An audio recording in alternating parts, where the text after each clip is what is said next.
Hola, buenas clases, ¿qué tal? Vale, pues vamos a seguir con el punto 4, ¿vale? Que estábamos viendo, que era el reinado de Fernando VII. Y habíamos estado viendo en esos dos vídeos anteriores la primera de las fases, de la primera de las etapas, ¿vale? Porque como sabéis, se divide en tres etapas el reinado de Fernando VII y hemos estado viendo esa primera etapa que era el restablecimiento del absolutismo. Nos habíamos quedado justo en 1820, ¿vale? Que comenzaba esta segunda etapa, que es la del trienio liberal. ¿Y cómo comienza? ¿Por qué comienza esta nueva etapa? ¿Y por qué le llamamos trienio liberal? Porque justo comenzaba con el pronunciamiento militar de Riego, ¿vale? ¿Os acordáis de Rafael de Riego?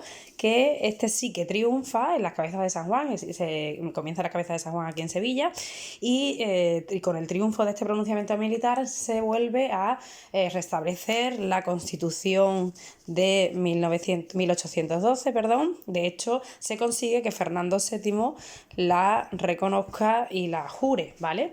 Y por tanto, ¿qué es lo que las características de esta etapa del trienio liberal? Bueno, pues fundamentalmente se va a producir una vuelta a la legalidad constitucional de 1812, de la Constitución de 1812, y se va a hacer una política continuista con las políticas que habían comenzado esas cortes, ¿vale? Que están relacionadas fundamentalmente pues con la finalización del antiguo régimen, ¿vale? Acabar con el antiguo régimen. ¿Y esto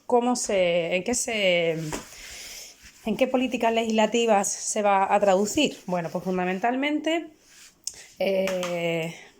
medidas que se van a tomar durante este trienio. Pues mira, pues la supresión de algo que ya conocéis, que era el mayorazgo. ¿Os acordáis el problema de las manos muertas que había de los latifundios en España? Bueno, han vinculado fundamentalmente también, ¿no?, a esta política de mayorazgo, de vinculación de la tierra a una persona, que no la podían dividir, no la podían vender. Bueno, pues esto se va a suprimir, ¿vale? Está pensado como una medida pues para favorecer el progreso económico fundamentalmente en el campo, ¿vale? Además también medidas relacionadas con la abolición, bueno, del sistema señorial, ¿no? De la sociedad estamental y de privilegios de la nobleza y el clero, fundamentalmente, pues la abolición del señorío jurisdiccional. Esto ya se había aprobado en las Cortes no sé si os acordáis, ¿vale? Las Cortes del 1810 al 1812 ya se había producido esto, y ya decíamos que esto no suponía un ataque a las propiedades de la nobleza, ¿vale? Se va a encontrar una fórmula que pase de denominar señores, claro, porque el tema es que la nobleza tenía poder jurisdiccional en sus señoríos, ¿vale? Se convertían en jueces. Eso se va a eliminar porque, como sabéis, en esta división de poderes que la Constitución de 1812 se aprueba, el poder judicial lo tienen los juzgados, se residen los jueces, ¿vale? Y en los juzgados. Esto se va a eliminar, por tanto, los señoríos jurisdiccionales, pero a nivel de las propiedades y de la gran propiedad de los latifundios no va a haber ninguna reforma, ¿no? Como ya habíamos comentado, estos señores se van a pasar a llamar pues grandes propietarios, y así con eso hemos terminado la historia, ¿no? Sí que es importante esto porque termina con los privilegios de esa sociedad estamental, pero a nivel de reparto de la tierra, igualdad, justicia social, pues no estamos hablando de una reforma de ese calibre, ¿vale? Tendremos que esperar un poco más. Además, se van a dar una serie de medidas vinculadas a la Iglesia. Ya se había dado esta supresión del Tribunal de la Inquisición, todo este tipo de medidas en contra de los privilegios de la Iglesia. Va a haber algún tipo de desamortizaciones, ¿vale?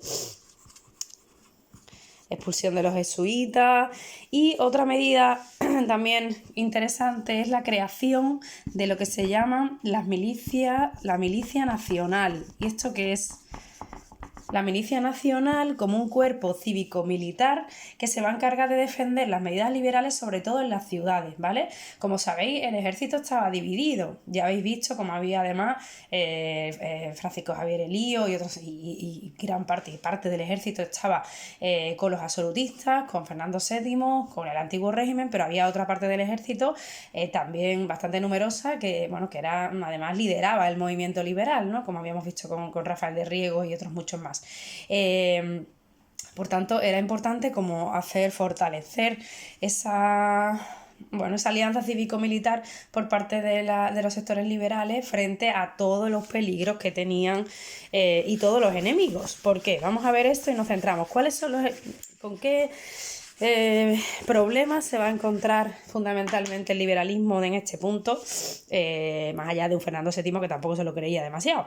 ¿Cuáles van a ser, digamos, los problemas con los que nos encontramos en este trienio liberal? Bueno, pues van a tener enemigos que va a pasar pues por diferentes colectivos. Primeramente, bueno, las propias potencias absolutistas en Europa, ¿vale? Estamos viendo que el panorama, aunque digamos que la batalla que se está dando ahora mismo en España entre liberalismo y absolutismo, entre antiguo régimen y nuevo mundo, también se está dando en Europa, ¿vale? Y veremos se está sucediendo en ese momento. Estamos en el año 1820 al 23. Estamos en el momento de las revoluciones liberales del 20, del 30 y del 48. Por tanto, esa misma batalla se está librando también en Europa, ¿vale? Con protagonistas similares. Bueno, pues por tanto, las potencias absolutistas en Europa. También tenemos aquí un campesinado bastante antiliberal, ¿vale? Si bien las ciudades y los núcleos burgueses urbanos van a ser, evidentemente, abrazarán el liberalismo, pero la parte en el campesinado también hay una parte bastante reaccionaria, ¿vale? Y eso, bueno, y aparte, evidentemente, aparte por los sectores de la iglesia, ¿no? Y evidentemente la nobleza, ¿no? Esto pues como siempre, ¿vale? Y además también nos vamos a encontrar con un elemento nuevo, que es que dentro de la fila de los liberales, ¿vale? Dentro del liberalismo nos vamos a encontrar una primera división, ¿vale? Que va a ser... ¿Vale? Dentro de la fila de los liberales nos vamos a encontrar una división, que van a ser los llamados doceañistas, ¿vale? Que van a ser los moderados, y los llamados radicales o exaltados, ¿vale? Esto de los nombres, bueno, claro, no, no es algo inocente, claro, porque depende quién se ponga el nombre, ¿no? Pues también nos habla de qué posición está, es algo subjetivo, ¿no? Porque evidentemente decir que una persona es moderada o es exaltada, pues ya tiene una connotación. Por tanto, este tipo de denominaciones, pues también las carga el diablo, vamos, o sea, que no son objetivas, ¿no?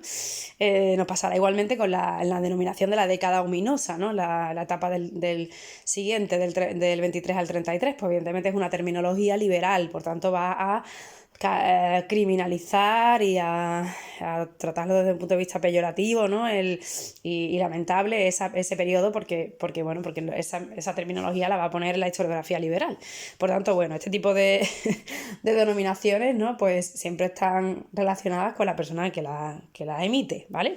Bueno, pues ¿quiénes son? Pues los moderados van a ser, también se les llama los doceañistas, no porque tengan 12 años, sino porque son, digamos, los diputados que habían estado, ese colectivo de liberales que habían estado vinculados a la Constitución de 1812 y ¿cuál es su posición? Son gente, bueno, más mayor, ya de una edad más avanzada que los radicales y los exaltados, y ellos lo que plantean, digamos, es como un pacto, ¿vale?, con la monarquía, o sea, que no se rompa y que si hay que hacer algún tipo de reformas en la Constitución para que lo acepte Fernando VII de mayor agrado, pues bueno, pues se hacen, ¿no? Digamos que van a ser más, bueno, pues más pactistas con la monarquía, ¿vale? No son tan rupturistas. Y sin embargo van a haber un ala ya liberal más radical, evidentemente muy lejos de lo que han sido los jacobinos o los cordeliers en Francia, ¿no? Nada que ver, son mucho más light, pero bueno, estos son más jóvenes, ¿vale?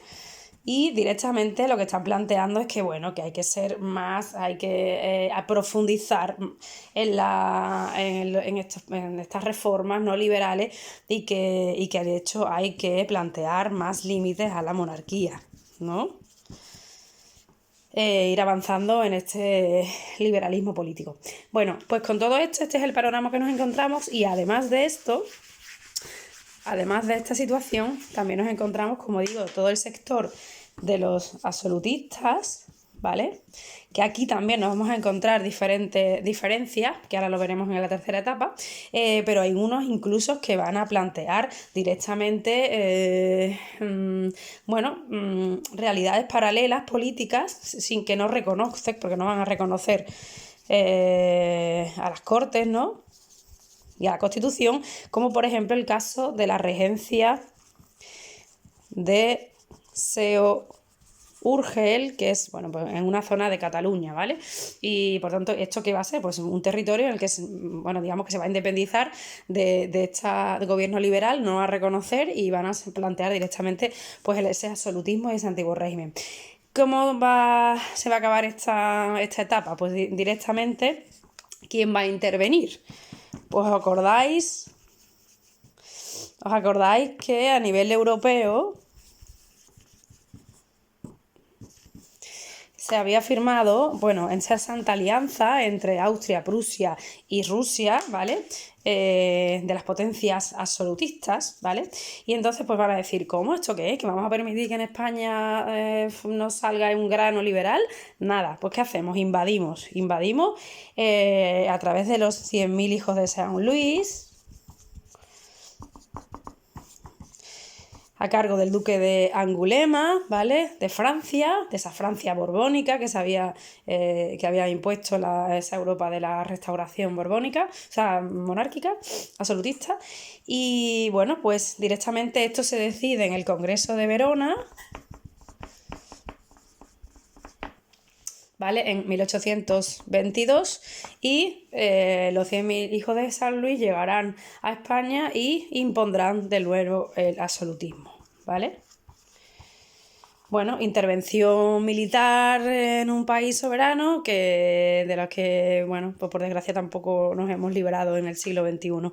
En este caso, pues los intereses, que es lo que se estaba jugando, pues los intereses de los absolutistas del antiguo régimen y de las clases, de los estamentos, privilegiados como la nobleza y el clero.